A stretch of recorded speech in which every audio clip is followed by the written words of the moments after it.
আমি করব কাজ, কেউ না করুক আমি করব কাজ। আল কোরআনের আহ্বানে দিন কায়েমের প্রয়োজনে, আল কোরআনের আহ্বানে দিন কায়েমের প্রয়োজনে নতুন করে শপথ নিলাম আজ, কেউ না করুক আমি করব কাজ। আল্লাহ আস্থা এসে যাবে মনের ভিতরে, এমন তাওয়াক্কুল এসে যাবে মনের ভিতরে। উমাইয়া বিন খালফের কথা এখন যদি আমরা ওয়াজ করি, আর সে যাকে নির্যাতন করেছে বেলালের কথা যদি ওয়াজ করি, চোখের পানি মুমিনদের চোখ ভিজে যায়, বুক ভিজে যায়। বেলালের জন্য কত দরদ আমাদের মধ্যে, বিলালের ভালোবাসার কত দরদ আমাদের মধ্যে। ও মুসলমানেরা, ওই যুগে উমাইয়া বিন খালফ বিলালকে যেমন করে নির্যাতন করেছেন, আজও তোমার আশেপাশে তাকাও, আজও কারাগার গুলার দিকে তাকাও, আজও পৃথিবীর বন্দিশালা গুলার দিকে তাকাও, হাজারো লক্ষ কোটি উমাইয়া বিন খালফ, হাজারো লক্ষ বেলালের উপরে এমন নির্যাতন চালাচ্ছে। এটা হলো তাওহীদের রশি। এই রশির রোশনি দিয়ে তুমি আরশে আজিমের মাওলাকে দেখতে পাবে। আল্লাহু আকবার। কবি নজরুল বলেছেন, ওই নামেরই রশি ধরে যাই আল্লাহর পথে, ওই নামেরই ভেলায় ছড়ে ভাসি নূরের স্রোতে, ওই নামের বাতি জেলে দেখি আরশের মুকাম মুর্শিদ আল্লাহু তার নাম। এটাই মনের এমন এক জ্যোতি, আস্থা এসে যাবে মনের ভিতরে, এমন তাওয়াক্কুল এসে যাবে মনের ভিতরে। উমাইয়া বিন খালফের কথা এখন যদি আমরা ওয়াজ করি, আর সে যাকে নির্যাতন করেছে বেলালের কথা যদি ওয়াজ করি, চোখের পানি মুমিনদের চোখ ভিজে যায়, বুক ভিজে যায়। বেলালের জন্য কত দরদ আমাদের মধ্যে, বিলালের ভালোবাসার কত দরদ আমাদের মধ্যে।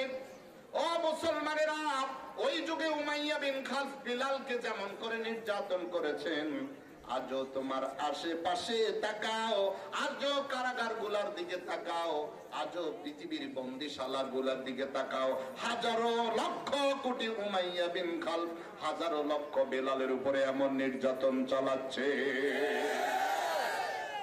ইন্না লামুদরাকুন, ও আল্লাহর পয়গম্বর মুসা, আমরা তো ধরা খেয়ে গেলাম, গ্রেফতার হয়ে গেলাম। তিন দিক থেকে ফেরাউনের সৈন্যরা ঘিরে ফেলেছে। সামনে হলো সাগর, হয় সাগরে ঝাঁপ দিয়ে মরতে হবে, অথবা ফেরাউনের ফেরেশতা সৈন্যদের কবলে পড়ে যেতে হবে, গ্রেফতার হয়ে যাব। ওই মুহূর্তে আল্লাহর পয়গম্বর সোজা কানেকশন দিলেন উপরের দিকে, আরশে আজিমের মালিকের দিকে ইশারা করে বললেন। আল্লাহর পয়গম্বর মুসা আলাইহিস সালাম তিনি বললেন, কাল্লা ইন্না মা'ইয়া রাব্বি সায়াহদিন।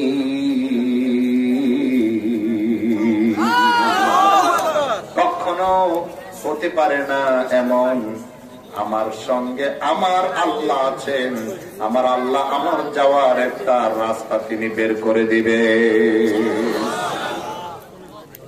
তিনি মিশর থেকে ফিলিস্তিন জেরুজালেমের দিকে চলে আসবেন বনি ইসরাইলকে নিয়ে। ফেরাউন তো মহা আনন্দে আছে, এবার কোথায় যাবি, এবার কোথায় পালাবি। মাঝে মধ্যে কিছু পাপিষ্ঠ মানুষ মিছিল করে, অমুক বলো তমুক বলো, কিছু রবে না রে, গালি দিয়া কয় সব শালারা ভেসে যাবে বঙ্গোপসাগর, কথা বলে না, বলে কি বলে না। তো ফেরাউন ওরকম হাতে তালে দিচ্ছিল তার সৈন্যরা, এখন লোহিত সাগরে তোমাদেরকে ভেসে যেতে হবে, ডুবে যেতে হবে, আর গ্রেফতার হয়ে যেতে হবে। আল্লাহর পয়গম্বর আরশে আজিমের দিকে কানেকশন শুরু হয়ে গেল। দুনিয়ায় যারা জালিম তাদের কোনো ক্ষমতা নাই। সমস্ত ক্ষমতার মালিক কে? নাকি জনগণ? আরো জোরে কে? কুরআনুল কারীমের কত জায়গায় এসেছে ইন্নাল্লাহা আলা কুল্লি শাইইন কাদির, বিভিন্ন ভাবে ওয়া হুয়া আলা কুল্লি শাইইন কাদির, ইন্নাহু আলা কুল্লি শাইইন কাদির, বিভিন্ন ভাবে এসেছে, বুঝাচ্ছেন সব ক্ষমতা কার। আল্লাহর পয়গম্বর বললেন কখনো হতে পারে না এমন ধরে ধরা খেয়ে যাব, গ্রেফতার হয়ে যাব না, ধরতে পারবে না, গ্রেফতার করতে পারবে না। আমার সাথে আমার আল্লাহ আছেন, আমার আল্লাহ আমার যাওয়ার একটা রাস্তা তিনি বের করে দেবেন। আমার আল্লাহ ঘোষণা দিলেন নবীকে, এভাবে যদি আস্থা রাখতে পারেন, শুনে রাখেন, ওমান ইয়াতাওয়াক্কাল আলাল্লাহি ফাহুয়া হাসবুহ, কেউ যদি আল্লাহর উপরে যথাযথ তাওয়াক্কুল করে আস্থা রাখে, ভরসা রাখে, আমার আল্লাহ রব্বুল আলামিন তার জন্য যথেষ্ট হয়ে যায়। বলতে বলতে সাগরের পানি দ্বিখণ্ডিত হয়ে গেল। ডান দিকে একটা পানি সোজা হয়ে খাড়া হয়ে গেল।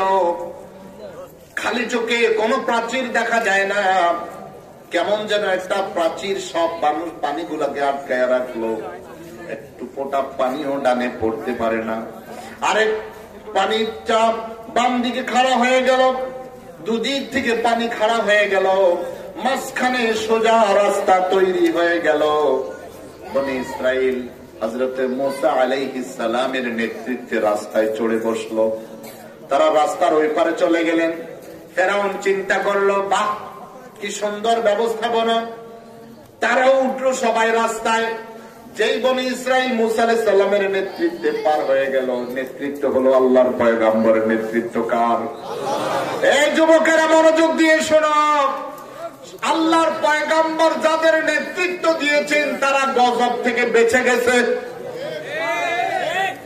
আর আল্লাহর দুশমন, নবীর দুশমন, নবী ওয়ালাদের দুশমন যাদেরকে নেতৃত্ব দিচ্ছে তারা সাগরে ডুবে মরেছে কিনা? তাহলে এখন তো আর নবীর নেতৃত্ব নাই। আছে? হ্যাঁ, এই সামনের কয়েকজনের জন্য আছে, পিছনের গুলার নাই। আছে। নবীর নেতৃত্ব কি এখন আছে? তারা বিশ্বাস করেন এখনো নবীর নেতৃত্ব আছে? আল্লাহু আকবার, নামান হাত। যদি বিশ্বাস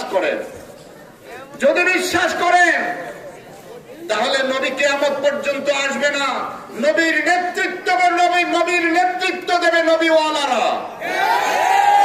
আর নবী ওয়ালারা হওয়ার জন্য আলেমের ছেলে হওয়ার শর্ত নয়।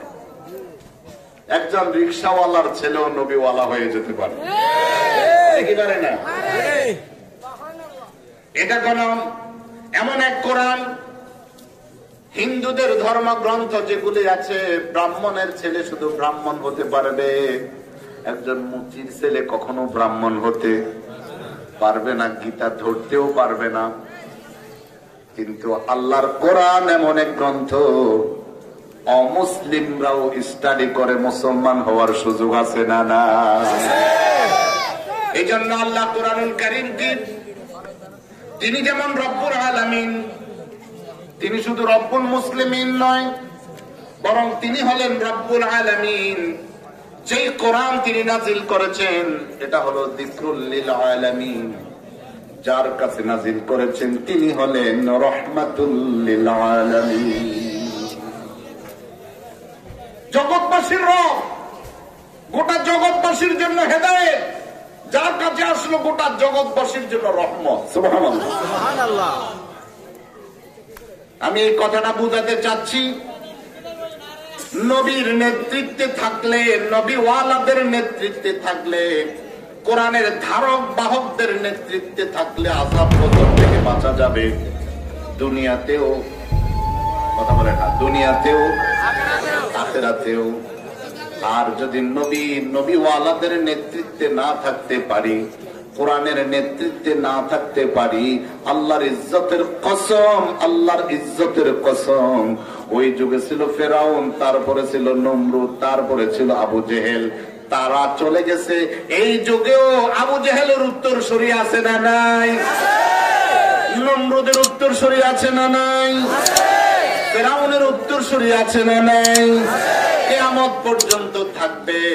অপরদিকে মুসা আলাইহিস সালামের উত্তর সরি আছে না নাই?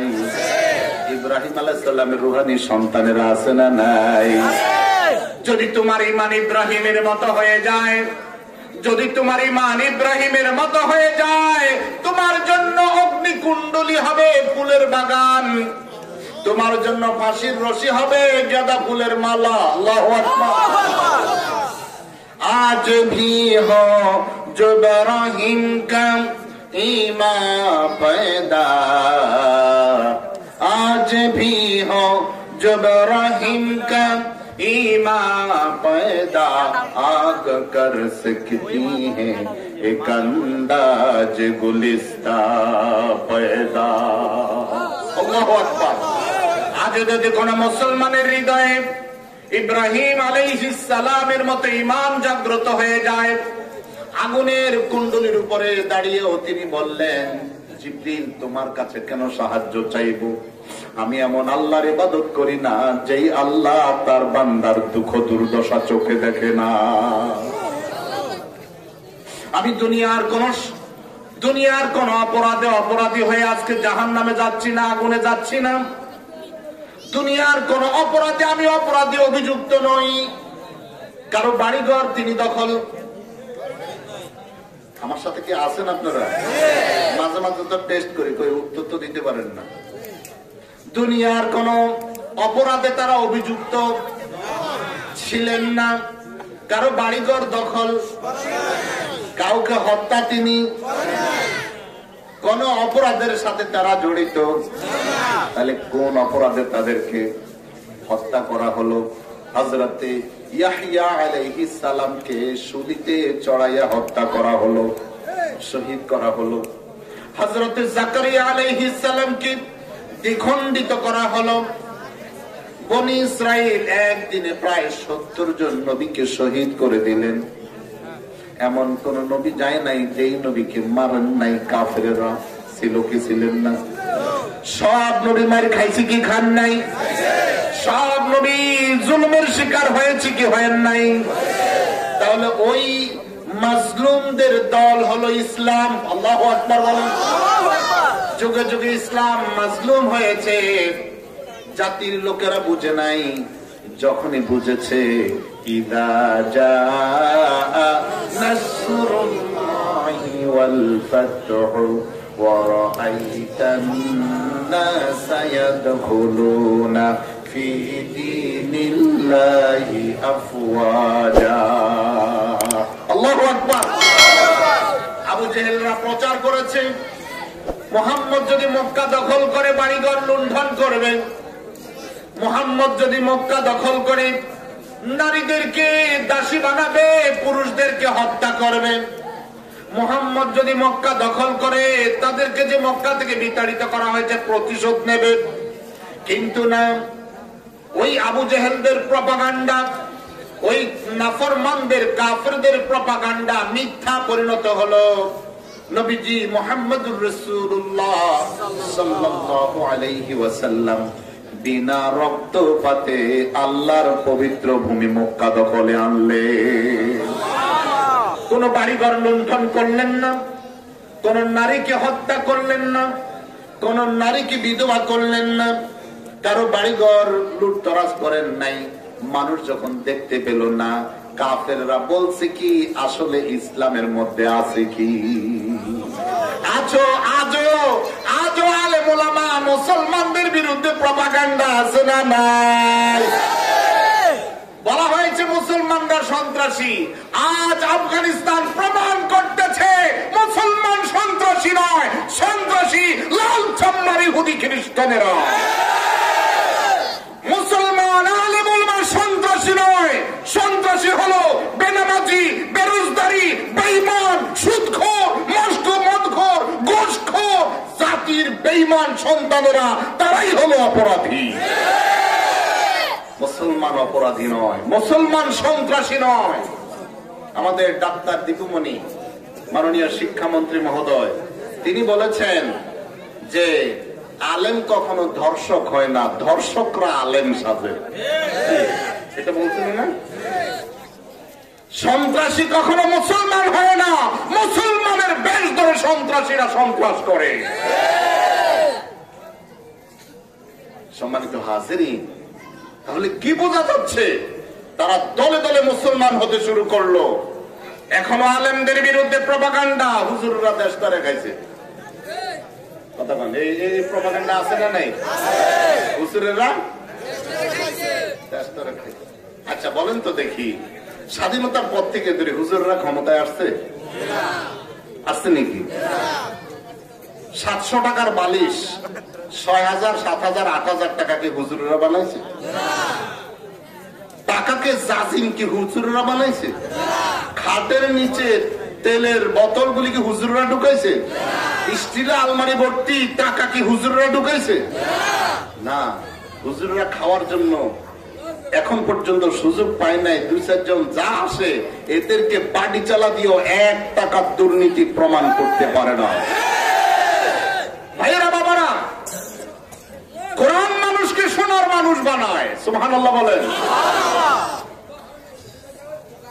যেই মানুষগুলো হত্যা করত, যেই মানুষগুলো খুন করত, যেই মানুষগুলো মদ খেত, যেই মানুষগুলো মাতাল হয়ে থাকতো, যেই মানুষগুলো নারীর ইজ্জত সম্ভ্রম নষ্ট করত, এই মানুষগুলো যখন পড়ে নিল লা ইলাহা ইল্লাল্লাহু মুহাম্মাদুর রাসূলুল্লাহ,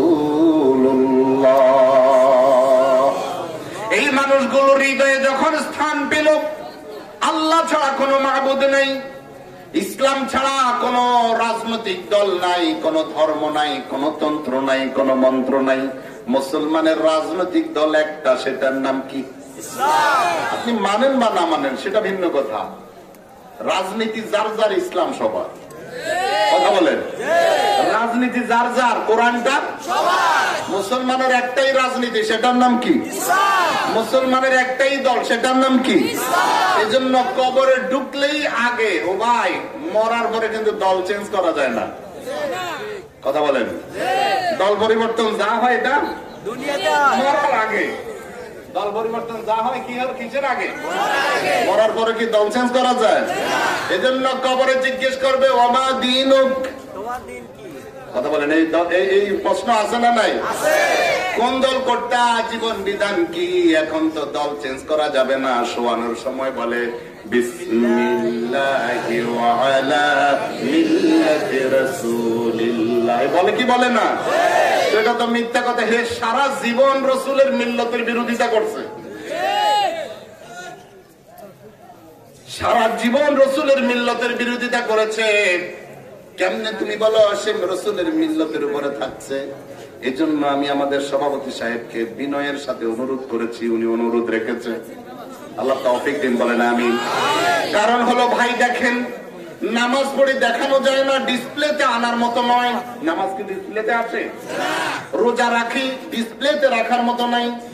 হজ করেছি, দেখার মতো নাই। যাকাত দিয়েছি, দেখার মতো নাই। ইসলামের কোন আমল ডিসপ্লেতে আনার মতো নাই। আমি যে মুসলমান, একটা আমল ডিসপ্লেতে আনার মতো, সেটা হলো রাসূলের সুন্নাহ দাড়ি।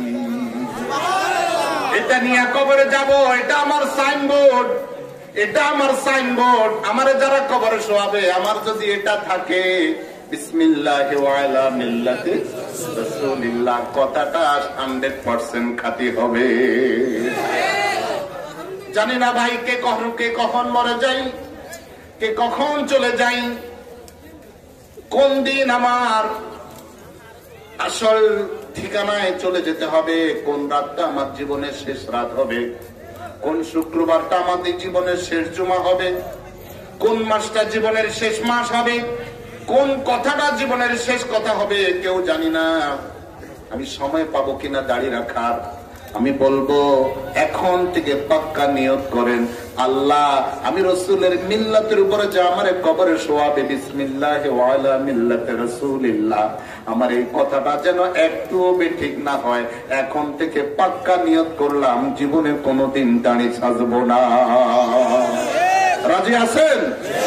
ওই যত দাড়িওয়ালারা হেরা করে রাজি আছি, আপনারা তো আছেন। আল্লাহ কবুল করেন, উত্তরে বলেন আমিন। ভাইয়েরা বাবারা, কুরআন কারীম যুগে যুগে যারা ইব্রাহিম আলাইহিস সালামকে অগ্নিতে ফেলল, মুসা আলাইহিস সালামকে মারার চেষ্টা করলো, আমার নবীকে হত্যা করার ষড়যন্ত্র করলো, তাদের অপরাধ দুনিয়ার কোন অপরাধে তারা অভিযুক্ত ছিলেন না। তাদের অপরাধের কথা আল্লাহ বলছেন, ওয়ামা নাকামু মিনহুম ইল্লা আইয়ুমিনু বিল্লাহিল আজিজিল হামিদ। একটা মাত্র অপরাধ তাদের, আল্লাহ স্বীকৃতি দিচ্ছেন, ওয়ামা নাকামু মিনহুম, তাদের কোনো অন্যায় নাই, অপরাধ নাই, ইল্লা ইউমিনু, তবে হ্যাঁ অপরাধ একটা আছে কাফেরদের দৃষ্টিতে অপরাধ, আল্লাহর দৃষ্টিতে নয়। আল্লাহ বলেন তাদের অপরাধ হলো তারা এক মহা প্রশংসিত মহা পরাক্রমশালী আল্লাহর প্রতি তারা ঈমান এনেছে। কি এনেছে? এই জন্য মুমিন, আল্লাহ ছাড়া মাবুদ নাই, ইসলাম ছাড়া কোনো দল নাই, মুহাম্মদ সাল্লাল্লাহু আলাইহি ওয়াসাল্লাম ছাড়া কোনো নেতা নাই। আমার নেতা তিনি হবেন যেই নেতার সাথে মদিনার কানেকশন আছে। কথা বলেন মিয়া, উল্টা কথা। আমার নেতা হবেন তিনি যেই নেতার সাথে মদিনার যোগাযোগ, উনি আমার নেতা হওয়ার যোগ্য নয় যেই নেতার সাথে মদিনার নেতার কোনো যোগাযোগ নাই।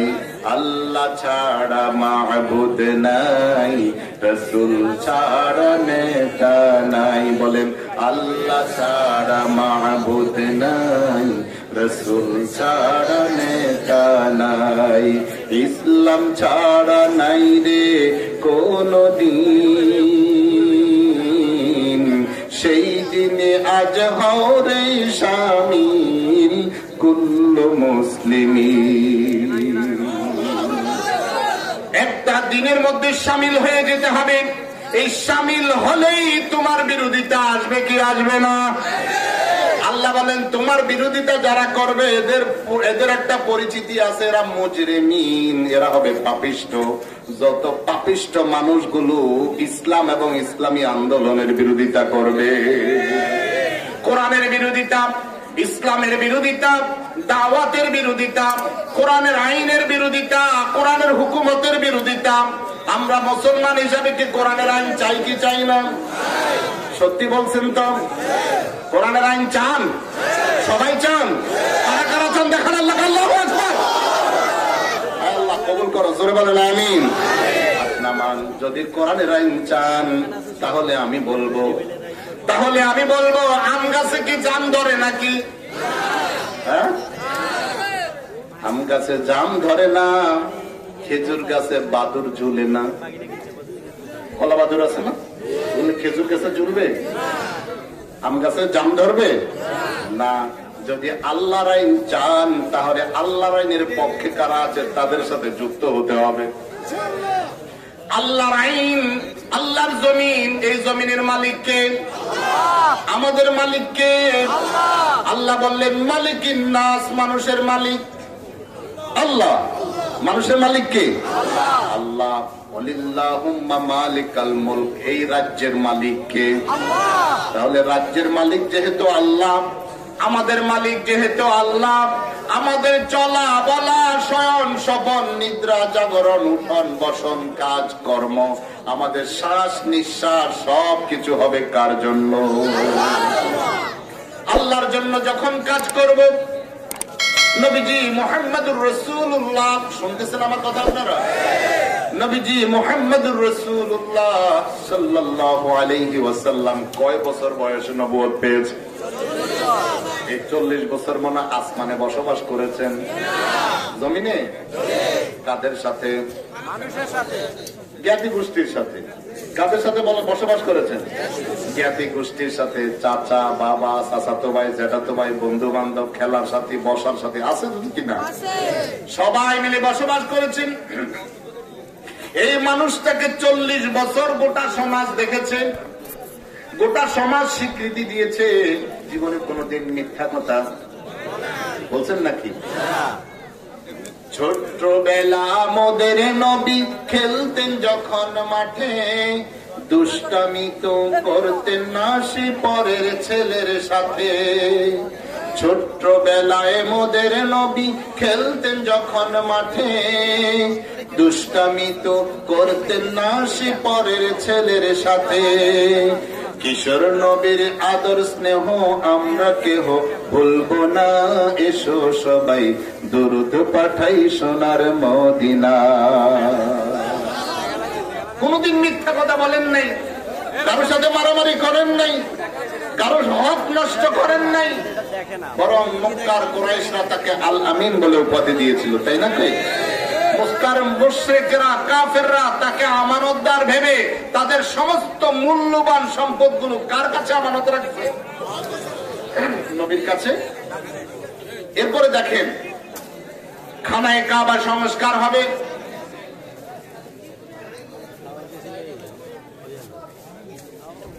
মাশাআল্লাহ, কোরআনের মাহফিল নেই এটা? আমার মনে হচ্ছে যে খেলার মাঠ।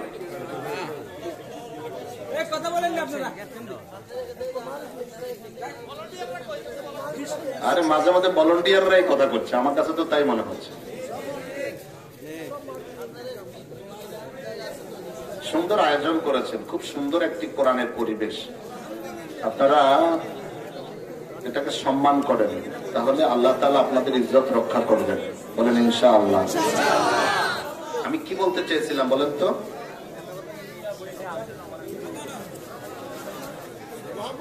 রাসূলুল্লাহ সাল্লাল্লাহু আলাইহি ওয়াসাল্লাম খানায়ে কাবা সংস্কার করবে, তার জ্ঞাতি গোষ্ঠী মুরব্বীরা সংস্কারের সময় হাজার আসওয়াদকে সরাবে। কারা হাজার আসওয়াদ সরাবে, আবার পুনঃস্থাপন করবে। এই সৌভাগ্যটা সবাই নিতে চায়। এই গোত্র বলতেছে এটা আমাদের কাজ, এই গোত্র বলছে না এটা আমাদের কাজ।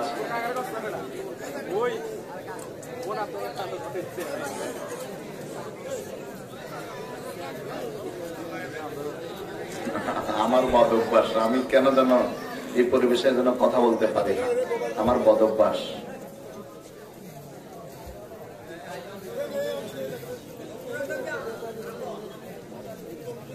তো রাসূল সাল্লাল্লাহু আলাইহি ওয়াসাল্লাম তখন ছোট, এখনো নবুয়ত পান নাই। এখন কে এই সৌভাগ্য নেবে? সবার মধ্যে প্রতিযোগিতা এবং কি যুদ্ধের প্রস্তুতি চলতেছে। যারা যুদ্ধে সবাইকে হারাতে পারবে তারাই সৌভাগ্য নেবে। একজন বয়স্ক মানুষ বলল, শোনো, যুদ্ধ বাঁধার দরকার নেই, এমনি আমরা যুগের পর যুগ যুদ্ধের ভিতরে আছি, একটা সুন্দর সমাধানে আসি। কি সমাধান মুরব্বী আপনি বলে দেন? বললেন, আগামীকাল সর্বপ্রথম যিনি কাবাগরে ঢুকবে তাকে সালিশদার মানবো, সে যেই সালিশ করে দেবে ওটাই আমরা মেনে নেব। চমৎকার। এখন পরদিন কে সকালে আসে? আহা, সাইয়্যিদুল মুরসালিনের আগে কে আসতে পারে? সুবহানাল্লাহ বলেন। তাহাজ্জুদ আমাদেরকে কে শিখালেন? রাসূল শিখালেন। ভোর রাতে উঠা, আগে আগে শোয়া, আগে আগে উঠা কে শিখালেন? রাসূল শিখালেন। রাসূলের সুন্নাত হলো আগে আগে শুয়ে যাওয়া, আগে আগে। আর আমাদের হলো দেরিতে শোয়া, দেরিতে উঠা। কথা বলেন। একটার আগে তো বিছানায় যাইতে পারি না, আর উঠন তো 8টার আগে না, 12টা। যদি আপনি রাসূলের সত্যিকারের উম্মত হন, আপনাকে প্রতিযোগিতা করতে হবে কত আগে শোয়া যায় আর কত আগে উঠা যায়। সুবহানাল্লাহ বলেন। দেখা গেল সর্বপ্রথম যিনি কাবাগরে ঢুকলেন তিনি আর কেউ নয়, তিনি হলেন বিশ্ব রাসূল, বিশ্ব নবী মুহাম্মদুর রাসূলুল্লাহ। সবার মুখে এক রোল, এক বাক্য, এই তো আমাদের আলামিন, আমরা তাকেই বিচারক মানবো। এখনো তিনি মাত্র একজন যুবক। সুবহানাল্লাহ বলেন। সবাই বললেন আমরা তার সালিশ মেনে নেব। রসুল বললেন একটা চাদর আনো। আনা হলে রসুল পাথরটাকে নিজ হাতে চাদরের উপরে রাখলেন, রেখে বললেন প্রত্যেক গোত্র থেকে এক দুজন করে আসো। প্রত্যেক গোত্রের লোকজন আসলো, বললো যে সবাই চাদরের কোনাগুলি ধরো, ধরে এক জায়গায় রাখলো। সংস্কারের কাজ শেষ হলে যথাস্থানে আবার স্থাপন করতে হবে, বললেন সবাই নিয়ে আসো। আনলে পরে রসুল আবার নিজ হাতে বসায়া দিলেন। যুদ্ধের সমাধান হয়ে গেল। একজন বিচারক মানত, একজন আমানতদার মানত, একজন বিশ্বস্ত ব্যক্তি মানত। এই লোকটা যখন কোরআনের দাওয়াত শুরু করে দিলেন, এই লোকটারে বানালো পাগল। পাগল বানায় নাই? এই লোকটারে বানালো জাদুকর। আবার প্রত্যেকটা কথার উত্তর আরশে আজিম থেকে আল্লাহ নিজে দেন। মোমেনরা, উত্তর তোমাদের দেওয়া লাগবে না, উত্তর দিবেন কে? আল্লাহ নিজে। আল্লাহ বলেন ওমা সাহিবুকুম বিমাজনুন, যারে তোমরা পাগল বলো তোমাদের সাথী পাগল নয়। যারে তোমরা গণক বলো তিনি গণক নয়। যাকে তোমরা জাদুকর বলো তিনি জাদুকর নয়।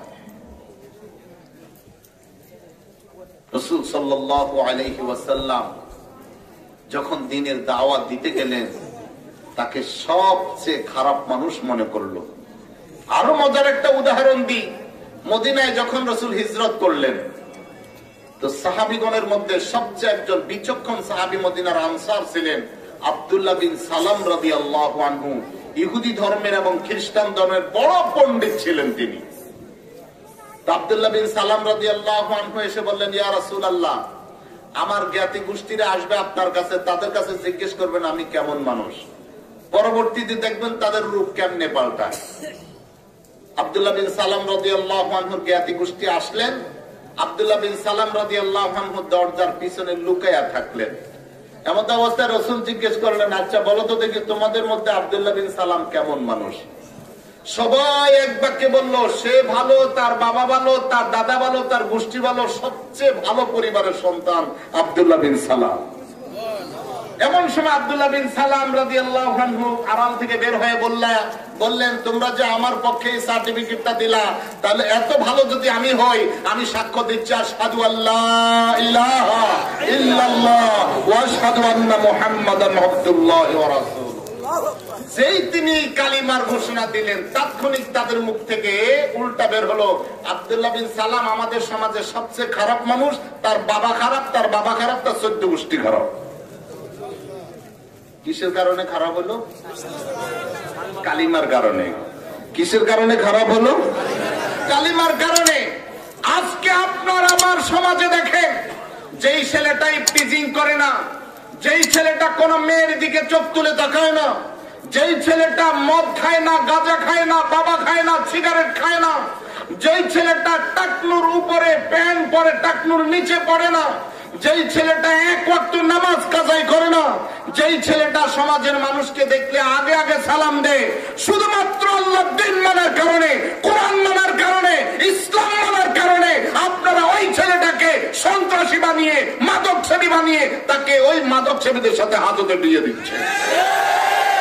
আছে না নাই? সৃষ্টির দমন, দুষ্টের লালন, এটা দিয়ে কোনদিন সমাজে শান্তি প্রতিষ্ঠিত হবে? মুসলমান শোনেন আল্লাহর কথা। দল মত নির্বিশেষে, শুরুতেই বলেছি, দল যার যার রাজনীতি যার যার, কোরআনটা সবার। এই কোরআন থেকে সূরাতুল ফুরকান, কোরআনুল কারীমের 25 নম্বর সূরা, 19 নম্বর পারার প্রথম পৃষ্ঠা, সূরার 30 এবং 31 নম্বর আয়াত। যদি এই কোরআনের সাথে আমার আপনার সম্পৃক্ততা না থাকে, এই কোরআনকে যদি না ধরি, এই কোরআনকে যদি না পড়ি, এই কোরআন ভিত্তিক যদি জীবন গঠন না করি, এই কোরআনের দাওয়াত নিয়ে আবু বকর, ওমর, ওসমান, আলী, স্বয়ং রাসূলুল্লাহর মতো দুয়ারে দুয়ারে না যাই। আল্লাহর রাসূল কি কোরআনের দাওয়াত নিয়ে দুয়ারে দুয়ারে গিয়েছেন কি যান নাই? আরো জোরে বলেন। এখন তো আমরাও তাবলীগ করি। তাবলীগ মানে দ্বীনের দাওয়াত, দ্বীন পৌঁছিয়ে দেওয়া। তাবলীগ মানে কি? দ্বীন পৌঁছিয়ে দেওয়া। দ্বীনের দাওয়াত মানুষের দুয়ারে দুয়ারে যাওয়া। দ্বীনের দাওয়াত কি দিয়ে দেব? আরো জোরে, কোরআন দিয়ে দেব।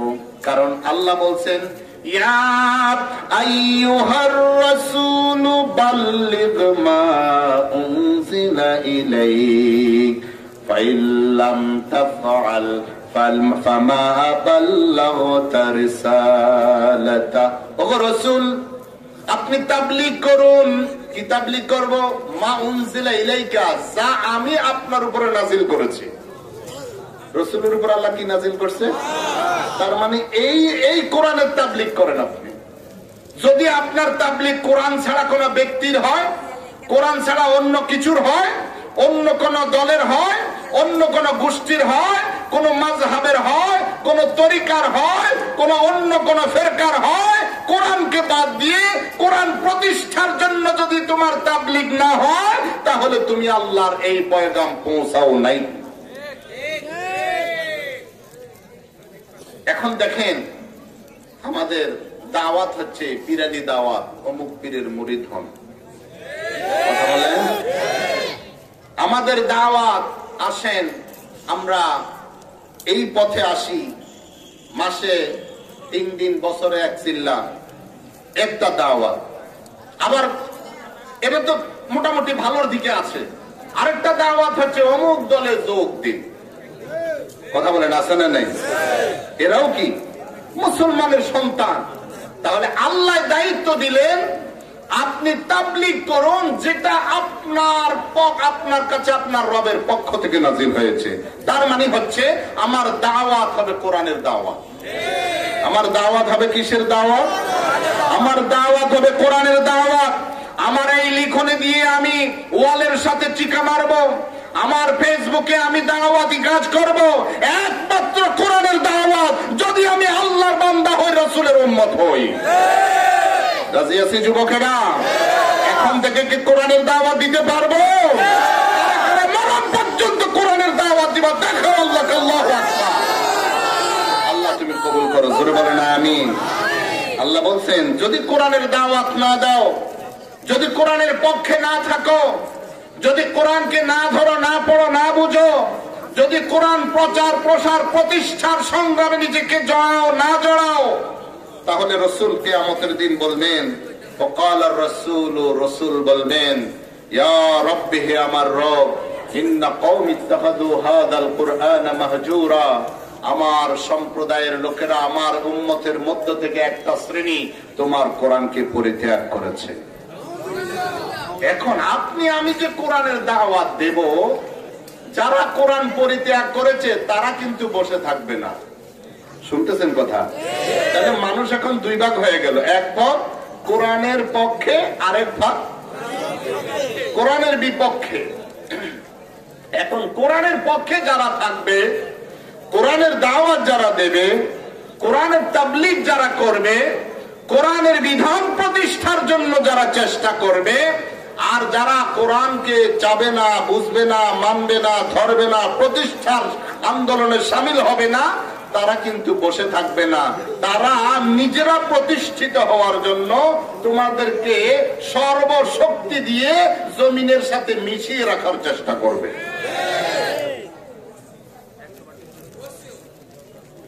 আল্লাহ বললেন, এদের একটা কোয়ালিটি হলো মিনাল মুজরিমিন, এটা ভালো মানুষ নয়। যারা কোরআনের বিরোধিতা করবে, শুনতেছেন কথা? রাসূলের যুগে যারা কোরআনের বিরোধিতা করতো, এরা সমাজের কি মানুষ ছিল? আরো জোরে বলেন। আবু জাহেলের গোষ্ঠী কি ভালো মানুষ ছিল না পাপিষ্ঠ ছিল? আরো জোরে বলেন। কোরআনুল কারীমে আল্লাহ তাআলা বলছেন, যেহেতু আয়াতের মধ্যে মুজরিমিন শব্দটা এসেছে, পাপিষ্ঠ মানুষগুলো কোরআনের বিরোধিতা করবে, কোরআনের দাওয়াত যদি দাও তোমার বিরোধিতা করবে। এই মুজরিমিন সম্পর্কে আল্লাহ বলছেন, ইন্নাহু মাইয়াতি রাব্বাহু মুজরিমান ফাইন্না লাহু জাহান্নাম লা ইয়ামুতু ফিহা ওয়া লা ইয়াহইয়া। আখিরাতের আদালতে যেদিন মিজান খাড়া হবে, যেদিন সমস্ত মাখলুক খালি পায়ে উলঙ্গ অবস্থায় খতনাবিহীন হয়ে তাদের রবের সামনে দাঁড়িয়ে যাবে, সেদিন রবের সামনে যে ব্যক্তি পাপিষ্ট হয়ে সামনে দাঁড়াবে, রবের সামনে দাঁড়াতে হবে কি হবে না? আরো জোরে বলেন। কেমনে দাঁড়াবে শোনেন।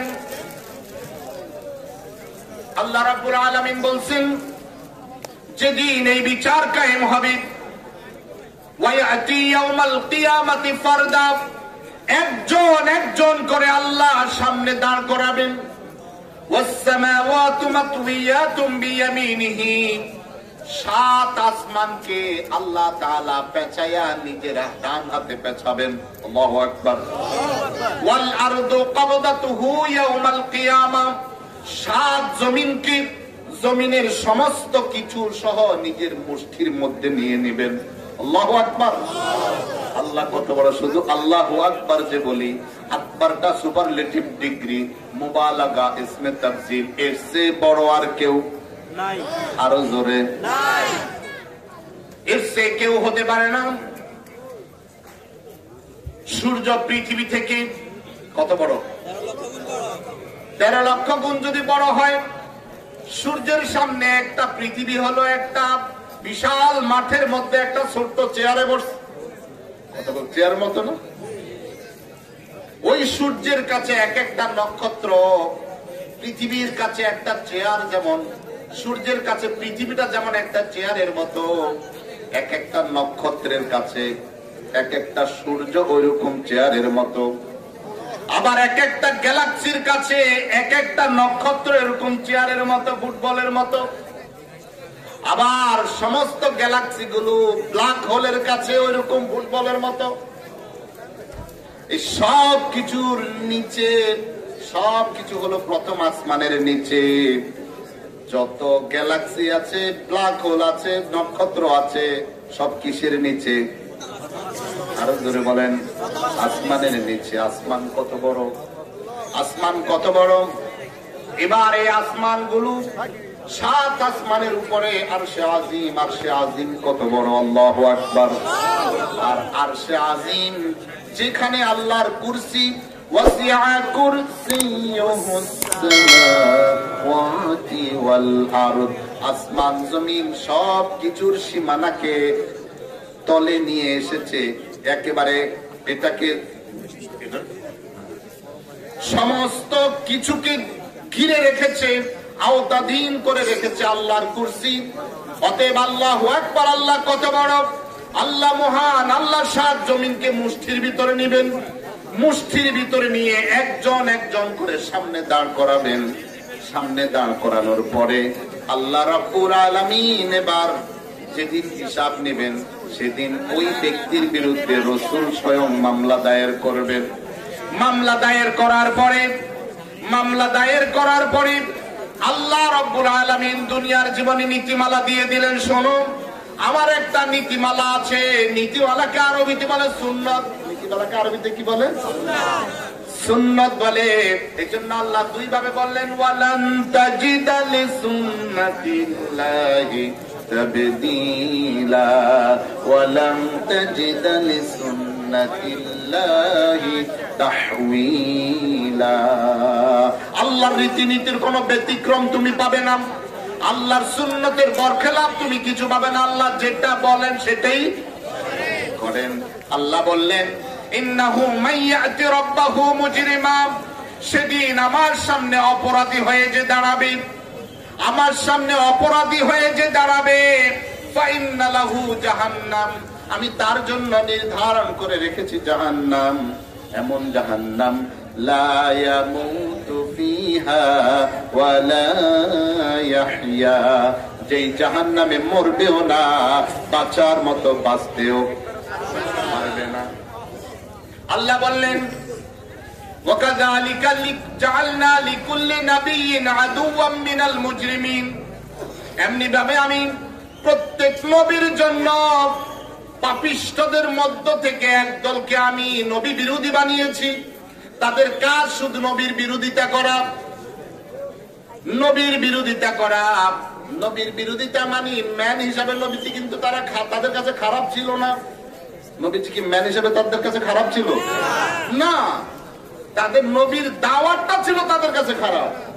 এখনো সমাজে যারা নবীর দাওয়াতের কাজ করে ম্যান হিসেবে, লোকটা ভালো, সালাম দেয়, লোক ছেলেটা ভালো, কারো দিন কোন দোকানে বাকি রাখা বিতর্কিত হয় নাই, ছেলে হিসাবে খুব ভালো, কিন্তু দোষ একটা, মৌলবাদী। দোষ কয়টা? একটা। তো রসুলের যুগেও রসুল ছিল ম্যান হিসেবে সবচেয়ে ভালো লোক, সবচেয়ে আমানতদার, সবচেয়ে সত্যবাদী, কিন্তু একটা কাজ রসুল যেই কাজ করত এই কাজ তাদের পছন্দ। এই জন্য রসুলকে প্রস্তাব দিয়েছে আবু তালেবের মাধ্যমে, আবু তালেব তোমার ভাতিজা কি চায়? তোমার ভাতিজা যদি নেতা হতে চায় আমরা সবাই আমাদের প্রেসিডেন্ট করে বানায় দেব, সে নেতৃত্ব চায়, আসুক আমাদের নেতা হোক, তারপরেও সে যেই কাজ চালাচ্ছে এটা বন্ধ করতে বলো। সে যদি সুন্দরী নারী চায় সুন্দরী নারী বিয়ে করাবো, যদি জিনগ্রস্ত হয় তার চিকিৎসার ব্যবস্থা করব, তারপরেও তার দাওয়াতকে বন্ধ করো। আল্লাহ রসুল বলছেন তারা যদি এক হাতে চন্দ্রকে এনে দেয় আর এক হাতে সূর্যকে এনে দেয়, আর যদি বলে মোহাম্মদ তোমার দাওয়াতি কাজ বন্ধ করো, আমি দুনিয়ার কোন লোভে পড়ে তাতে আমার দিনের দাওয়াত আমি বন্ধ করব না। হয় আমি দাওয়াত দিতে দিতে আল্লাহর দিনের কাজ করতে করতে আল্লাহর জমিনে শহীদ হব, না হয় আল্লাহর জমিনে আল্লাহর দিন কায়েম করে ছাড়বো। আমার আপনার কথা কি এর চেয়ে ব্যতিক্রম? আমার আপনার শপথ কি এর চেয়ে ব্যতিক্রম?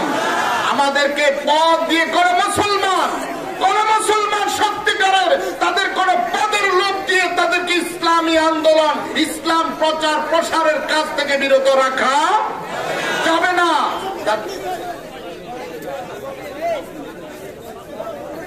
জি, আপনারা একটু রাস্তাটা ক্লিয়ার করে দেন, রাস্তাটা ক্লিয়ার করে দেন। শায়েখ আসছেন, শায়েখের গাড়িটা যেতে দিন। রাসূল বলেছেন মান কানা ইউমিনু বিল্লাহি ওয়াল ইয়াউমিল আখির ফালইউকরিম দাইফা। তোমাদের মধ্য থেকে যে আল্লাহকে বিশ্বাস করে, আখিরাতকে বিশ্বাস করে, সে যেন মেহমানকে সম্মান করে।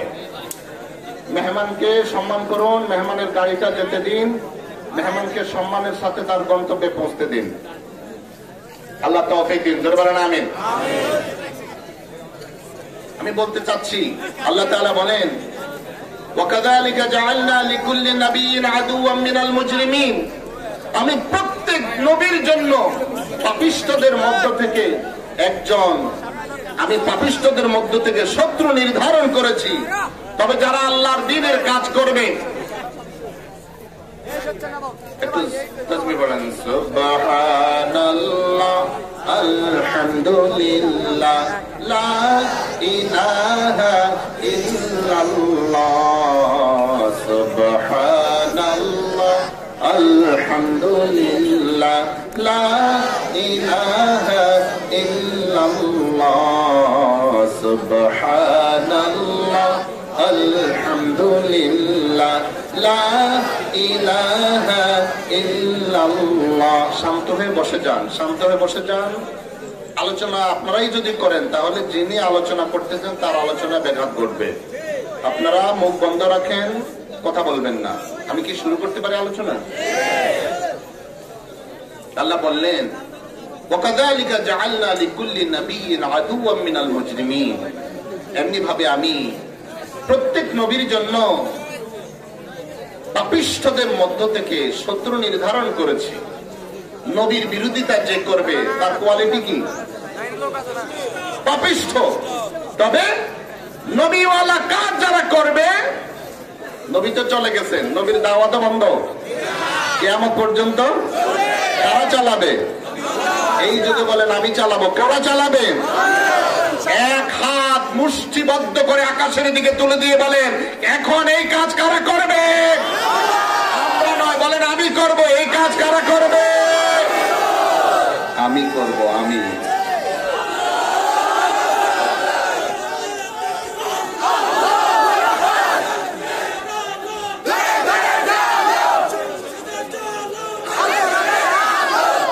কেউ না করো আমি করব কাজ, বলেন কেউ না করো আমি করব কাজ, কেউ না করুক আমি করব কাজ।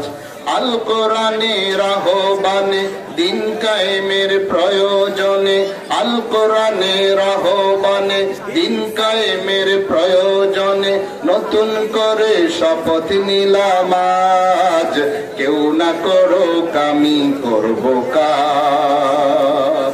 আল্লাহ তৌফিক দিন, জোরে বলেন আমিন। কোরআনের দাওয়াত কেউ না দেখ, আমি দিব। রাজি আছি? প্রত্যেকে রাজি আছি তো? কোরআনের দাওয়াত কেউ না দেখ, আমার পরিবারে কেউ না করে কোরআনের কাজ আমি করব। জোরে বলেন আমি করব। আল্লাহ তৌফিক দিন, জোরে বলেন আমিন। তো কাজ যে করবেন, আল্লাহ বললেন শত্রু তোমার থাকবে, শত্রু তোমার থাকবে, তবে তোমার আস্থা থাকতে হবে। আল্লাহ বললেন ওয়াকাফা বিরাব্বিকা, তোমার জন্য তোমার রব যথেষ্ট।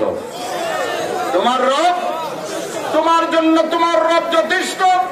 হাদিয়ান, তোমাকে পথ প্রদর্শককারী হিসাবে। তোমার রবের রশি যদি তুমি হাতে নাও, কার রশি? রবের রশি। কার রশি? আরো জোরে, কার রশি? নবীজি কোরআনকে রশির সাথে তুলনা দিয়ে বলেছেন এই কোরআন হলো হাবলুল্লাহিল মাতিন। আল্লাহু আকবার। এটা এই কোরআন হলো আল্লাহর এমন এক সুদৃঢ় রশি, কিয়ামত পর্যন্ত সব মানুষ যদি এই রশি ধরে, এই রশি ছিঁড়ে কখনো ছিঁড়ে যাবে না, কখনো ছিঁড়ে যাবে না। রশি কয়টা? আরো জোরে বলেন কয়টা? এক আইটেম হক, 2 2 4। পৃথিবীর সব যত মানুষে অঙ্ক করবে রেজাল্ট হবে 1। 2 2 কত? পৃথিবীর যত মানুষে অঙ্ক করবে রেজাল্ট কত হবে? 1 রেজাল্ট হবে। আর যাদের ভুল হবে, ভুল যাদের হবে তাদের সবার এক হবে না। ভুল কি একরকম হবে? ভুল কখনো একরকম হয় না। অরিজিনাল সব সময় একরকম থাকবে। রাসূলের দাওয়াত এক এবং অভিন্ন, রাসূলের দাওয়াত এক এবং অভিন্ন। শয়তান এই দাওয়াতকে বিকৃত করার জন্য 8 রকমের রশি ছাড়ছে। কয় রকমের? 8 রকমের রশি। এত রশির প্রয়োজন নাই, আল্লাহ এক রশিও। রশি কয়টা? একটা রশি। এটা হলো তাওহীদের রশি।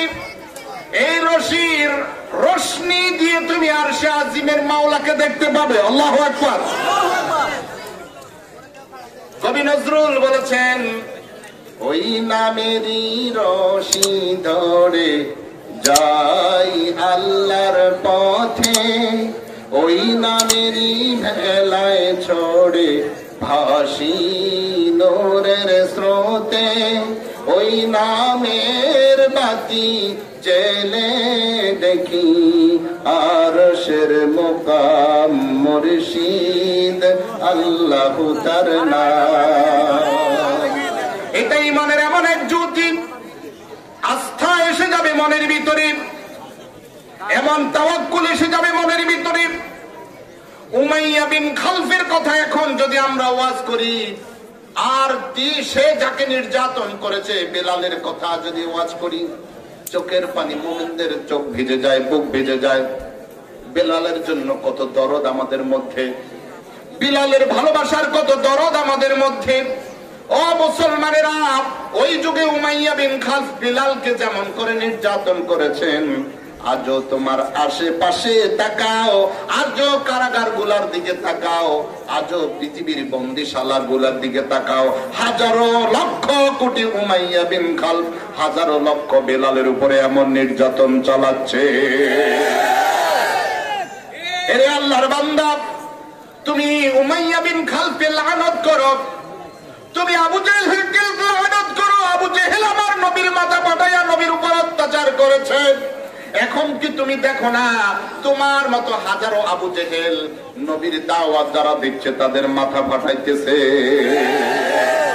ভাইয়েরা, বাবারা, মনের ভিতরে যখন আস্থা এসে যাবে, মনের ভিতরে যখন তাওয়াক্কুল এসে যাবে, মনের ভিতরে যখন আল্লাহর ভালোবাসা বদ্ধমূল হয়ে যাবে, তোমার ভিতরে যখন আল্লাহর প্রতি ইয়াকিন তোমার এসে যাবে, তখন হাজারো নির্যাতন, হাজারো জেল জুলুম, হাজারো কাজ তোমার দুনিয়ার প্রতিবন্ধকতা সব তোমার কাছে তুচ্ছ মনে হবে। ওই যে ইকবালের শেরটা পড়লাম, আজ ভি হো জব রহিম কা ইমা पैदा, आज भी हो जब रहीम का ईमा पैदा, आग कर सकती है एक अंदाज गुलिस्ता पैदा। ইব্রাহিমের ঈমান যদি আজও মুসলমানের অন্তরে যদি বদ্ধমূল হয়ে যায়, তাহলে ওই নমরুদের অগ্নিকুণ্ডলী মুসলমানদের জন্য ফুলের বাগানে পরিণত হয়ে যাবে। এই আগুন আগুন নয়, নবীজি মুহাম্মদুর রাসূলুল্লাহ সাল্লাল্লাহু আলাইহি ওয়াসাল্লাম বলেছেন, হুজিবাতিল জান্নাতু বিল মাকারিহ ওয়া হুজিবাতিন নারু বিশ শাহাওয়াত। দুনিয়ার রঙ্গমঞ্চ দিয়ে, দুনিয়ার লোভ লালসা দিয়ে, দুনিয়ার বিলাসিতা দিয়ে, অট্টালিকা দিয়ে, দুনিয়ার ক্ষমতার মোহ সম্পদের মোহ দিয়ে জাহান্নামকে ঢেকে রাখা হয়েছে। জাহান্নাম নগদ মজা বাকি সাজা। আর আল্লাহর দ্বীনের কাজ, কালিমার কাজ, ঈমানের কাজ, ইসলামের কাজ নগদ সাজা বাকি মজা। ক্ষণিকের জন্য সাজা, ক্ষণিকের জন্য সাজা, কিন্তু চিরস্থায়ী সারা জনমের জন্য মজা। হযরত আম্মার রাদিয়াল্লাহু আনহু, বলবো কথাটা বলবো শেষ 20 পর্যন্ত। হযরত আম্মার ইবনে ইয়াসির রাদিয়াল্লাহু আনহু, বাপ বেটা মা তিনজনের পরিবার, আর কোন সন্তান নাই। ইসলামের প্রথম দিকের সৈনিক তারা। আবু জাহেলের গোষ্ঠী ঈমান আনার অপরাধী, কালিমা পড়ার অপরাধী, নবীর দলে যোগদান করার অপরাধে তিনজনকে গ্রেফতার করে নিয়ে আসছে। কার দলে? আরো জোরে বলে না, কার দলে? আমরা কি নবীর দলে আসতে চাই? সত্যিকার অর্থে বলেন, ঈমান থেকে বলেন, মন থেকে বলেন, নবীর দলে কি আসতে চাই? অতীত জীবনকে ভুলে যান, নতুন করে শপথ নিয়ে বলেন তো, আমরা কি নবীর দলে আসতে চাই? তুলে দেখান, বলেন আল্লাহ, নবীর দলে আসতে চাই, নবীর দলে থাকতে চাই, নবীর অনুসারী হয়ে মরতে চাই। আল্লাহ তুমি তৌফিক দাও, বলে দাবি। ভাইরা বাবারা, নবীর দলে আসার কারণে যেই পরিমাণ অত্যাচার শুরু হয়ে গেল এই তিনজনের কাফেলার উপরে, আবু জেহেল অত্যাচার করতে করতে হযরত সুমাইয়াকে এমন অত্যাচার করলো, তিনি নারী মানুষ, বৃদ্ধা মানুষ, আবু জেহেলের নিষ্ঠুর অত্যাচার আর সহ্য করতে পারলেন না। তিনি আল্লাহর ডাকে সাড়া দিয়ে ইসলামের জন্য প্রথম শাহাদাতের নজরানা পেশ করেছে।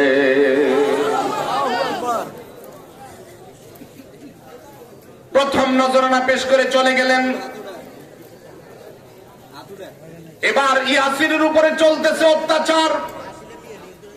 হযরতে আম্মার রাত্রে স্বপ্নে দেখতেছে পরের দিন বাবা শহীদ হবে। আল্লাহু আকবার বলেন। মা শহীদ হয়ে গেছেন, পরের দিন বাবা শহীদ হবে। রাতের বেলা হযরতে আম্মার স্বপ্নে দেখতেছে হযরতে আম্মার একটা আগুনের গর্তের উপরে হাবুডুবু খাচ্ছে। হযরতে আম্মারের মা সুমাইয়া এই আগুনের নদী পাড়ে দিয়ে ওই পারে একটি জান্নাতের ফুল পাগল ফুলে ফুলে সুশোভিত একটি বাগানের মধ্যে আনন্দ উল্লাস করতেছে।